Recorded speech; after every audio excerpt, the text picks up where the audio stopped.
दोस्तों, आज मैं आपको जानकारी दूंगा पीएम विश्वकर्मा योजना 2024 के विषय में। साथियों, आपको सबसे पहले मैं इस योजना की सबसे मुख्य बात बता दूं कि इस योजना में आपको 3 लाख रुपए तक का लोन मिलेगा बहुत ही कम ब्याज दरों पर, और 15,000 रुपए नगद आपके बैंक खाते में क्रेडिट किए जाएंगे और उस पर, ताकि आप अपने औजार वगैरह खरीद सकें। अब साथियों, बात करते हैं पीएम विश्वकर्मा योजना का लक्ष्य की। तो कारीगरों और शिल्पकारों को विश्वकर्मा के रूप में स्वीकार करते हुए उन्हें योजना के तहत दिए जाने वाले विभिन्न लाभों के लिए पात्रता प्रदान करना, उनकी क्षमताओं को निखारने और उन्हें प्रासंगिक प्रशिक्षण संभावनाओं से परिचित कराने के लिए कौशल वृद्धि की पेशकश करना है। साथियों, आपको बता दूं कि ये इतनी अच्छी योजना है कि इसमें ऋण जैसी सुविधा भी सरकार के द्वारा उपलब्ध कराई जाती है, और साथ में ब्याज की छूट भी दी जाती है। और इसमें जो भी आप प्रोडक्ट बनाते हैं ब्रांड प्रचार के लिए, तो उसमें सरकार आपकी मदद करती है। तो आगे आप इस योजना की पूरी जानकारी समझें और फिर इस योजना का जरूर से आवेदन करना, क्योंकि बहुत ज्यादा आवेदन इस योजना में किए जा रहे हैं। आपने नाम भी सुना होगा, पीएम विश्वकर्मा योजना। साथियों, आगे जान लेते हैं कि इसके लिए पात्रता क्या क्या लगती है। तो असंगठित या अनौपचारिक क्षेत्र के भीतर परिवार आधारित पारंपरिक व्यापार में लगे 18 वर्ष और उससे अधिक आयु के कारीगर या शिल्पकार योजना पंजीकरण के लिए पात्र हैं। लाभार्थियों को पिछले 5 वर्षों के भीतर स्वरोजगार व्यवसाय के उद्देश्यों के लिए केंद्र या किसी राज्य सरकार से समान क्रेडिट योजनाओं के तहत ऋण नहीं लेना चाहिए। हालांकि मुद्रा और स्वनिधि लाभार्थी जिन्होंने अपना ऋण पूरी तरह से चुका दिया है, पीएम विश्वकर्मा के तहत पात्र होंगे। योजना का लाभ प्रति परिवार एक सदस्य तक सीमित है। सरकारी कर्मचारी और उनके परिवार के सदस्य इस योजना के तहत पात्र नहीं होंगे। तो मैं आपको साथियों बहुत ही सिंपल भाषा में बता दूं कि इसकी पात्रता क्या क्या है। साथियों, इसकी पात्रता है, जैसे असंगठित क्षेत्र, मतलब असंगठित क्षेत्र वो कहलाता है जिसमें कोई रजिस्ट्रेशन उस कंपनी का नहीं होता है। आप किसी लोकल दुकान में कार्य करते हैं या किसी भी प्रकार के मैकेनिक है। इस योजना की खास बात यह है साथियों कि आप किसी भी क्षेत्र के मैकेनिक हैं, चाहे आप कंप्यूटर या इलेक्ट्रिक या फिर नल या बढ़ईगिरी, कुम्हार, धोबी, कुछ भी हो, आप किसी भी प्रकार के कारीगर हो, आप इस योजना के लिए पात्र होंगे। दूसरी शर्त यह है कि आपकी उम्र 18 वर्ष से अधिक ही होनी चाहिए। तीसरी शर्त यह है कि आपने किसी प्रकार का ऋण सरकार से न लिया हो, और यदि लिया भी हो तो उसको समय पर आपने उस ऋण को लौटा दिया हो, वापस कर दिया हो, तो आप इस योजना के लिए पात्र होंगे। अगली शर्त यह है कि योजना का लाभ एक परिवार में केवल एक आदमी ही ले सकता है। अगली शर्त यह है साथियों कि ये आपके परिवार में कोई भी सरकारी कर्मचारी पर न हो और कोई भी राजनीतिक पद पर न हो। अब साथियों, अगला हम जान लेते हैं कि इस योजना के लाभ क्या क्या मिलना है। तो आप ये देख लीजिए कि इस योजना में 18 तरह के कारीगर शामिल है जो इस योजना का लाभ ले पाएंगे। वो 18 प्रकार के कारीगर कौन कौन से हैं, आगे चलकर मैं ये भी बताऊंगा। स्वरोजगार के आधार पर असंगठित क्षेत्र में हाथ और औजारों से काम करने वाले योजना में निम्नलिखित 18 परिवार जो है इसका लाभ ले पाएंगे। अब साथियों, यहाँ पर देख लीजिए कि इसके फायदे क्या क्या हैं। प्रधानमंत्री विश्वकर्मा योजना के अंतर्गत लाभार्थी को एक प्रमाण पत्र और आईडी कार्ड से विश्वकर्मा के रूप में पहचान मिलेगी, जिससे लाभार्थी को नौकरी के लिए अपना प्रधानमंत्री विश्वकर्मा प्रमाण पत्र दिखाकर लाभ मिल पाएगा। तो आपको बता दूं, सबसे पहली बात, इसमें जब आपका प्रशिक्षण होगा तो आपको एक प्रमाण पत्र और एक आईडी कार्ड दिया जाएगा, जिससे आप कहीं भी दिखाएंगे तो आपको उस प्रमाण पत्र और आईडी कार्ड से लाभ दिया जाएगा। साथियों, अगला है कि ट्रेनिंग वेरिफिकेशन के बाद 5 से 7 दिन का बुनियादी प्रशिक्षण दिया जाएगा। इच्छुक उम्मीदवार 15 दिन के उन्नत प्रशिक्षण के लिए भी नामांकन कर सकते हैं। प्रशिक्षण के दौरान 500 रुपए प्रतिदिन दिया जाएगा। जी हाँ साथियों, यानी आपका प्रशिक्षण इसमें 1 सप्ताह का होना है। यदि जिस भी उम्मीदवार की इच्छा है कि हमको 15 दिन का प्रशिक्षण चाहिए, तो उसको 15 दिन तक का इसमें प्रशिक्षण दिया जाएगा। और प्रशिक्षण के दौरान प्रतिदिन के हिसाब से 500 रुपए आपको दिए जाएंगे, जो आपके बैंक खाते में डाले जाएंगे।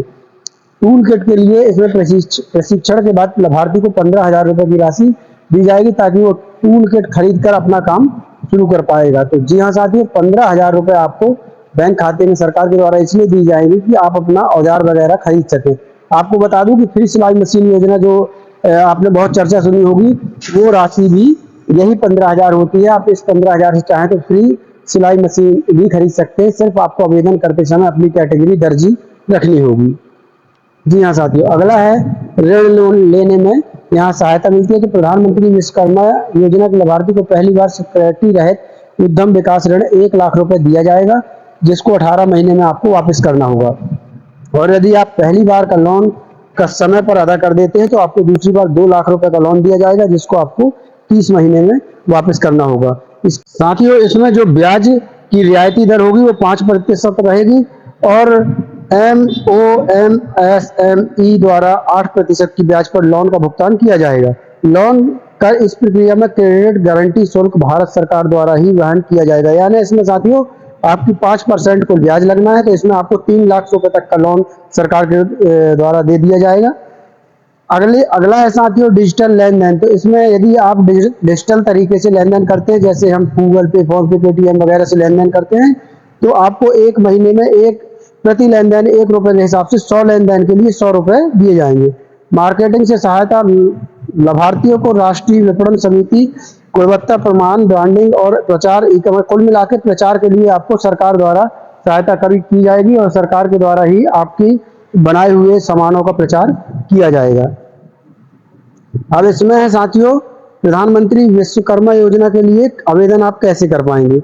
तो सबसे पहले मैं आपको वो बता देता हूं कि 18 ट्रेड कौन कौन से शामिल है। तो ये देख लीजिए, इस योजना में 18 व्यवसाय शामिल हैं, जिनमें बढ़ईगिरी, नाव बनाना, शस्त्रागार, लोहार बनाना, उपकरण बनाना, ताला बनाना, सुनार बनाना, मिट्टी के बर्तन यानी कुम्हार वगैरह, मूर्ति बनाने वाले, पत्थर पर नक्काशी करने वाले, सिलवट बनाने वाले, चिनाई करने वाले, टोकरी बुनाई करने वाले, गुड़िया और खिलौने बनाने वाले, बाल बनाने वाले नाई, माला बनाने वाला माली, कपड़े धोने वाले धोबी, सिलाई करना यानी दर्जी और मछली पकड़ने वाले का जाल, ये कुशल व्यक्ति जिन्हें विश्वकर्मा कहा जाता है कार्यक्रम में प्रावधानों से लाभान्वित होंगे। आपको आवेदन कैसे करना है वो जान लीजिए। इस योजना में आवेदन करने के लिए आपको CSC सेंटर जाना होगा, क्योंकि सरकार ने CSC सेंटर को ही अथॉराइज्ड इसमें किया हुआ है। तो आपको वहां पर जाकर उनसे बोलना होगा कि हमें PM विश्वकर्मा योजना में आवेदन करना है। वो आपका आवेदन PM विश्वकर्मा योजना के तहत CSC सेंटर वाले कर देंगे। उसके बाद आप थोड़ा सा ग्राम पंचायत या फिर नगर निगम, नगर पालिका, नगर पंचायत में थोड़ा सा दौड़ धूप कर लीजिएगा। वहां पर आप जो है जैसे ग्राम पंचायत में ग्राम प्रधान, ग्राम मुखिया, सरपंच, सचिव वगैरह से मिलके और आप अपने फॉर्म का जो वेरिफिकेशन होता है थोड़ा सा जल्दी करवा लीजिएगा, क्योंकि इसका पावर सरकार ने वेरिफिकेशन का, सत्यापन का, जो आपके आवेदन का जो सत्यापन होगा उसका पावर सरकार ने ग्राम पंचायत स्तर पर कर दिया है। ग्राम पंचायत के द्वारा ही इसका सत्यापन होना है, या फिर आगे यदि आप शहर से हैं तो नगर पंचायत, नगर निगम, नगर पालिका के द्वारा होना है। तो आप वहां के कर्मचारियों से मिलकर थोड़ा सा अपने आवेदन का सत्यापन जल्दी से करवा लीजिएगा। अगर नहीं भी जाएंगे तो 15 दिन में आपके आवेदन का सत्यापन कर दिया जाएगा। जैसे ही आपके आवेदन का सत्यापन होता है तो ग्राम पंचायत, नगर निगम वाले आपके आवेदन को जनपद भेज देंगे। जनपद वाले फिर आपको एक फोन करेंगे कि आपकी फलानी तारीख से ट्रेनिंग है, यानी इस तारीख से ट्रेनिंग है, आपको ये बताया जाएगा। आप जाकर वहां प्रशिक्षण लेंगे और जैसे ही आपका प्रशिक्षण पूरा होगा आपको प्रमाण पत्र, ID कार्ड दे दिया जाएगा। आपके खाते में 15,000 रुपये क्रेडिट कर दिए जाएंगे और आपने जितने दिन तक प्रशिक्षण लिया है उसके हिसाब से 500 रुपये प्रतिदिन के हिसाब से आपके बैंक खाते में क्रेडिट कर दिया जाएगा। और उसके बाद फिर आप अपना काम शुरू कर पाएंगे। आपको बैंक लोन भी 3 लाख रुपए का इसी योजना के तहत करवा दिया जाएगा। तो साथियों आशा करता हूँ आज की जानकारी आपको अच्छी लगी होगी। जानकारी अच्छी लगी हो तो वीडियो को लाइक और शेयर जरूर करिएगा। नए चैनल को सब्सक्राइब करिएगा ताकि हमारी कोई भी नई वीडियो सबसे पहले आपको मिल सके। चलिए कल फिर मिलते हैं किसी नई योजना के साथ, किसी नई वीडियो के साथ। तब तक के लिए धन्यवाद। जय भारत, जय हिंद।